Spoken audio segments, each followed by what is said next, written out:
live from WTVO Rockford and your home team. Eyewitness News at 5 starts now.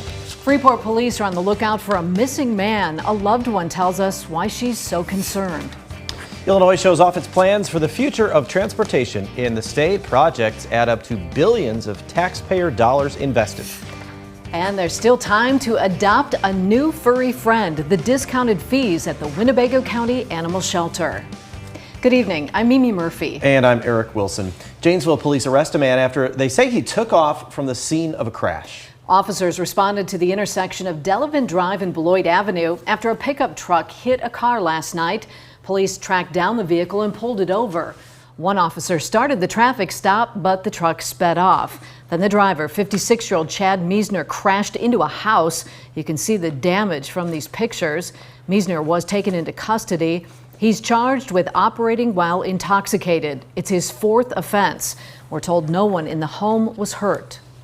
Rochelle police are investigating a crash that left 2 teens hurt. Officers and fire crews were called to Stewart and Ritchie Road for a single vehicle accident. 2 teens were seriously hurt. Helicopters took them to the hospital. Police are still investigating. They say speed may have been a factor. Freeport police search for a missing 67-year-old man. He was last seen Wednesday near a park in Stevenson County. Our Nikel Delgado talked with the man's girlfriend today. Nikel, what'd you find out? That's right, Eric and Mimi. Paul Cheney's girlfriend tells me she is in shock and she's worried about Paul's safety. Wednesday started like any other day for Joy Walkenford and her boyfriend Paul Cheney. They've been together for 3 years. The couple just moved to Freeport back in February. He said, I'm going for a ride, come back, and I thought, okay, so he's going for a ride. That's great. He's going to get out, enjoy what he likes, and then when I didn't hear from him. Joy's first sign something was wrong was when Paul didn't show up for work that afternoon. She tried calling him and realized he didn't take his phone. I got, and panicky, basically. Like, when his work was calling me, and I'm like, well, that's just wrong. Like, that just doesn't make any sense. Joy searched for him at their different hangout spots. She says they love being outdoors in nature, going hiking and biking. So one of her stops was Taylor Park. And you said that you have looked over here previously? Mm-hmm. And it wasn't there on Wednesday night, or Wednesday, afternoon. Okay. And then you went again Thursday. And that's where I found it. Joy discovered Paul's truck at Taylor Park. His mountain bike was missing. I called his name, went around the park. I didn't see anything, so I'm not really sure where he would be at this point. Like, it's very difficult to know, especially if you're on a bike when you can go different places that you can't get to with a car. Joy's biggest concern is Paul is on high blood pressure and depression medication and has a family history of heart attacks. I love you, Paul, and I would really want you to come home. We're each other's backup. Help each other. We're working through this. I know it's tough. I'm sorry that you're going through what you're going through. I want you to get better, and I want you to just come home and be, we'll start over and, do what we have to do to get by. But you're not alone. People care about you. People love you. People are concerned about you and worried about you, and you need to. I just want you back home. I miss you a lot, and I don't know how, kind of to go on without you. I talked with Freeport police. They say they are using drones to try to track down Paul. Other agencies are helping as well. If you see or know where Paul is, please contact Freeport Police Department. Mimi? All right, thanks, Nikel. The University of Wisconsin School of Medicine and Public Health is conducting trials for a new Alzheimer's drug. The treatment could prevent the earliest memory loss from the disease. The hospital is looking for volunteers. It's a 4-year commitment and includes screening visits, blood draws, and cognitive tests. It's a phase 3 clinical trial, which means they're testing the drug's effectiveness on a larger group of people. Alzheimer's is the only disease among the top 10 causes of death that can't be prevented, slowed, or cured. Illinois lays out its blueprint to improve the state's transportation system over the next 6 years. Governor J.B. Pritzker says more than $40 billion will be invested. He calls it the largest construction project in state history. According to the annual Highway Improvement Program, about $4 billion will be spent this year. In the state line, projects include reconstruction of the Bypass 20 and Harrison Avenue interchange. Route 2 between Byron and Rockford will see work too. The 10-mile stretch will be resurfaced. Bridges and culverts will be replaced. In all, more than $400 million will be spent in our area. Pritzker says the work will improve transportation for people in Illinois for decades to come. You truly cannot drive, bike, or walk anywhere throughout the Prairie State without seeing and feeling the impact of Rebuild Illinois. Because of the poor condition of our state's infrastructure, it is going to take a significant amount of time to get us where we need to be. But the last few years have been a great start. There's going to be a lot of orange vests out there on the highway. Some of the money from the Highway Improvement Program will be allocated directly to local governments. Repair work is set to start on Monday for 3 ramps along I90. Crews will be patching pavement on the 2 westbound ramps, carrying traffic to and from East Riverside Boulevard. These ramps will stay open during the work, then the ramps will be resurfaced, which will cause a temporary overnight ramp closure. The week of July 17th, work will begin on the ramp carrying traffic eastbound to Riverside. There could be lane closures on Riverside during this time.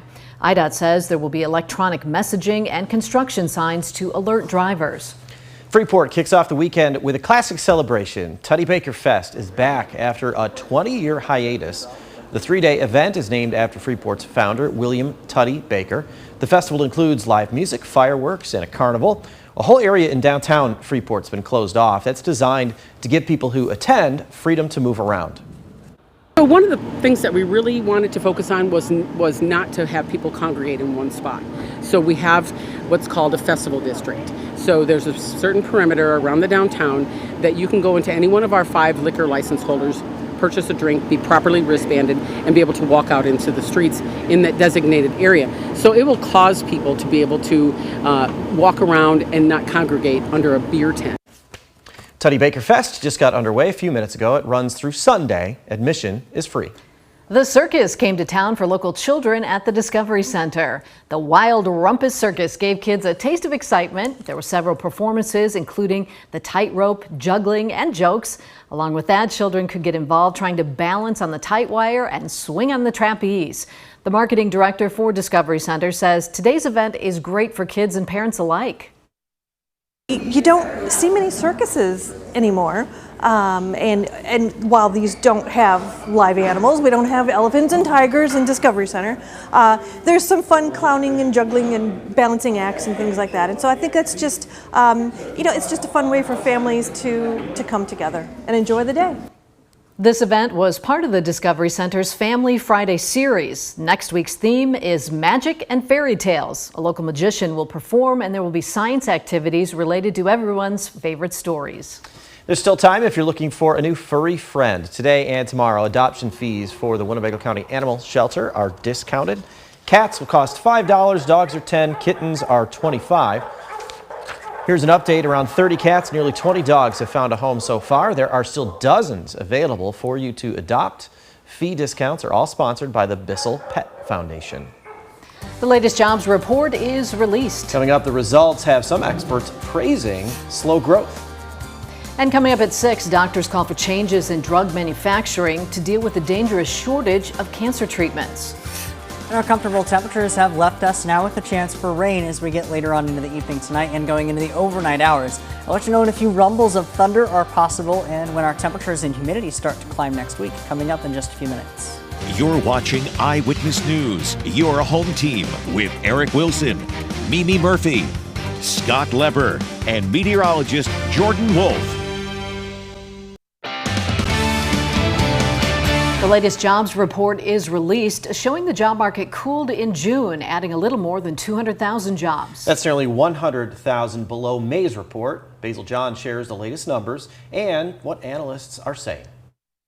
Friday's jobs report shows the U.S. economy grew by more than 200,000 jobs in June. That means we've regained all the jobs lost during the pandemic and created nearly 4 million additional jobs on top of that. That's more than 13 million jobs added since President Biden took office, pushing the unemployment rate to just 3.6%. That's because the president came in with a plan to grow the economy from the middle out and the bottom up. I think today's number probably was encouraging. Ron Hetrick, a senior economist at Lightcast, says even though June's job growth is a bit lower than expected, it's still a good sign. I like a 200,000 gain because it's the kind of gain that we would expect right now. It's still positive, but it's not something that indicates we're out of control. Experts say the slower growth is just what the Fed is looking for. Too tight of an economy is the exact opposite that the Fed's looking for. And if it stays too tight, you're going to see them still aggressively increasing interest rates. But Bankrate senior economic analyst Mark Hamrick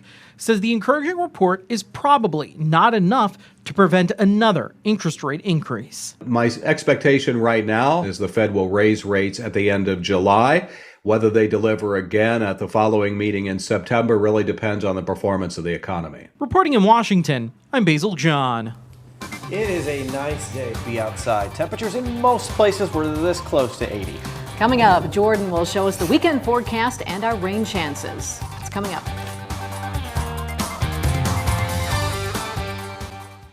Now, your First Warn weather forecast from meteorologist Jordan Wolf. Well, after some early day sunshine, we are now seeing the rain start to work its way into the area, mainly out to the west, and very light rain that's starting to enter the area. We actually see behind that actually some drier time as well. So this initial wave of light rain not going to last very long, not going to give us much rain, but at least behind it, we still should see some additional scattered showers. Temperatures behind that, because of the rain, starting to cool off a little bit. We're in the mid 70s when we look further off to the east, but in the low 60s when you look at Galena, down to 63 degrees right now. We are picking up some rain showers at the Freeport Airport as well.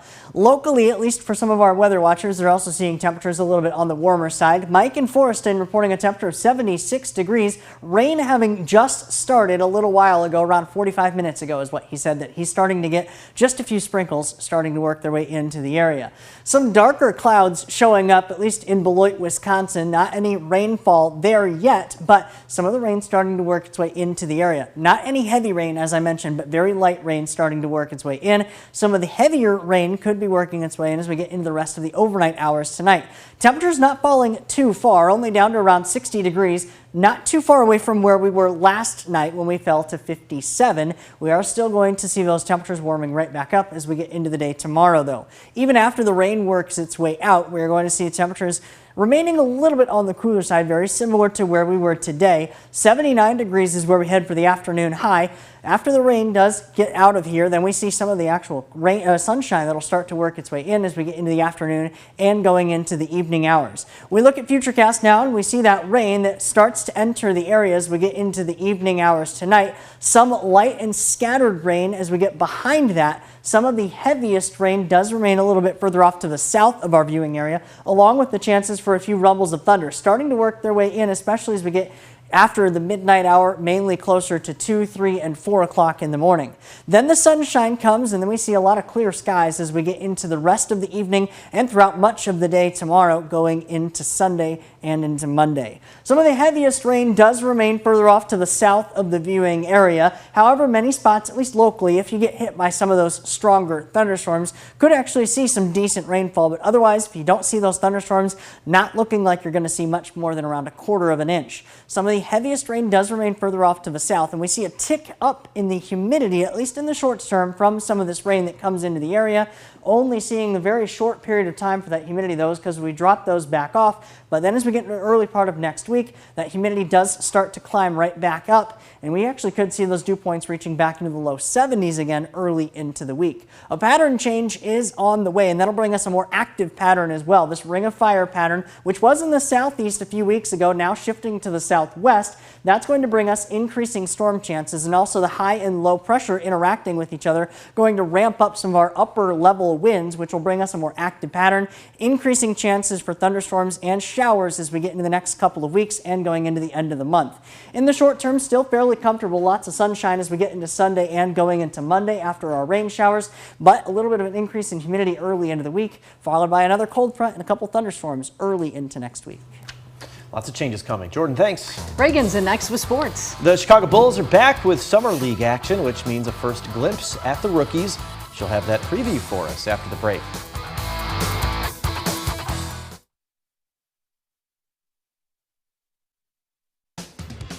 Now sports with Reagan Holgate. It's time for the Bulls to get back on the court as Summer League action begins tonight, and the rookies are ready to make their debut. Chicago will open things up in Vegas against the Raptors. The media got their first look at second-round pick Julian Phillips this week in practice. He only spent 1 year at Tennessee, but led all prospects with his 43-inch vertical. Now he gets his first taste of the pros with one simple goal in mind. Win every game, win as many games as we can. You know, the guys here, we work really hard every day. Coaches put us in the right positions, put us in the right plays to make, and we believe in each other. So we're going out here doing what we do to win. You know, obviously it's a new stage for me, so being able to go out there in the Summer League, it'll be like a good prep for me kind of before the actual season gets going. So I'm excited for it. Tonight's game with the Raptors tips off in just a few minutes at 5:30. In more Summer League news, Victor Wembanyama will make his debut tonight in a Spurs uniform for the first time, and he'll do it in front of a sold-out crowd. Over 17,000 tickets for day one and not a seat left to spare in anticipation of the 7'4" rookie. The plan is for him to play in at least 1 or 2 games over the course of the weekend. Welcome to the NBA, Wemby. People have clearly been waiting for you. Now, this is exciting news for the women's game. WNBA stars Brianna Stewart and Nafisa Collier are starting a new women's basketball league. It will give players an option to play in the U.S. in the offseason instead of having to go overseas. The new league, which is called Unrivaled, will run from January through March and will include 30 of the top women's players split into 6 teams. Instead of the traditional 5-on-5, it will be instead a combination of 3-on-3 and 1-on-1 play. In some Chicago baseball tonight, the Cubs have landed in the Bronx to take on the Yankees for the first of a 3-game set. First pitch is here soon at 6:05, and the White Sox needing a bounce back after dropping both in yesterday's doubleheader. The Cardinals are visiting on the south side. That one will start at 7:10. And coming up at 6, our story on a group of tumblers who have shown us that they've got all the right moves and the trophies to prove it. You won't want to miss that one. We'll be right back. Thanks for watching. Stay safe.